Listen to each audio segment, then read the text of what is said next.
Hello everybody, welcome back to Beginner's Guide to Blender. Today I'm going to be showing you how to make a simple rocket trail in Blender in a short amount of time. First thing you're going to have to do is delete your default cube, then you're going to add a simple cylinder.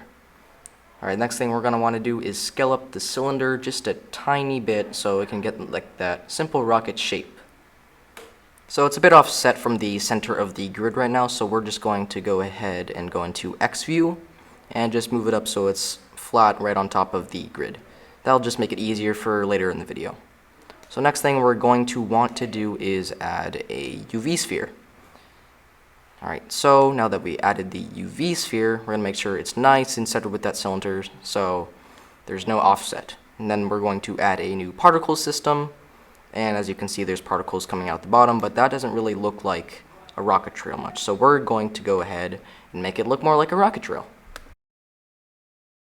So the next thing we're going to want to do is add another UV sphere. So we're going to go ahead and move the UV sphere away from on top of that other sphere since we just added it right on top. Then we're going to go to Material Properties, create a new material property, wait for that to load for a second. Alright, so once it's done loading, you're going to go to the surface type, change it to emission, and change the color to an orangish yellow to get that rocket sort of color. Alright, then we're going to go to the half rendered view.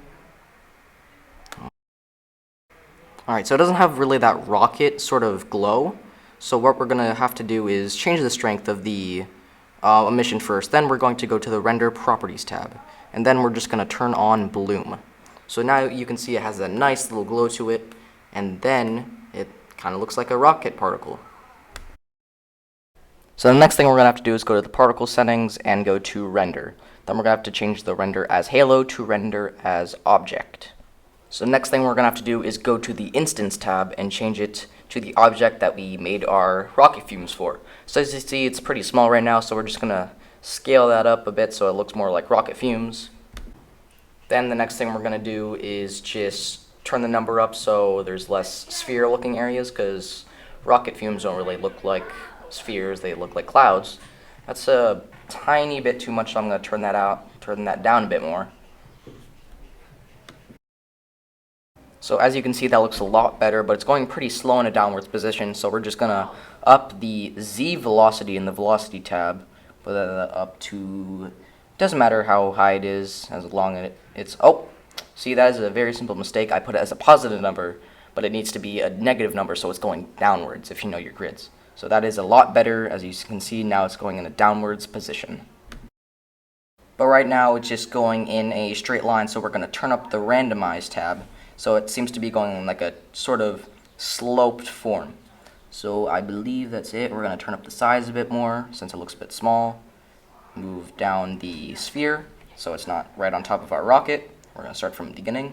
That looks pretty good, guys. So next we can go to our render tab, see what it looks like.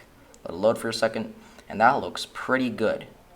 So now you are free to add on anything you want to your rocket, make it look like an actual rocket instead of just a cylinder, and we'll see you in the next one.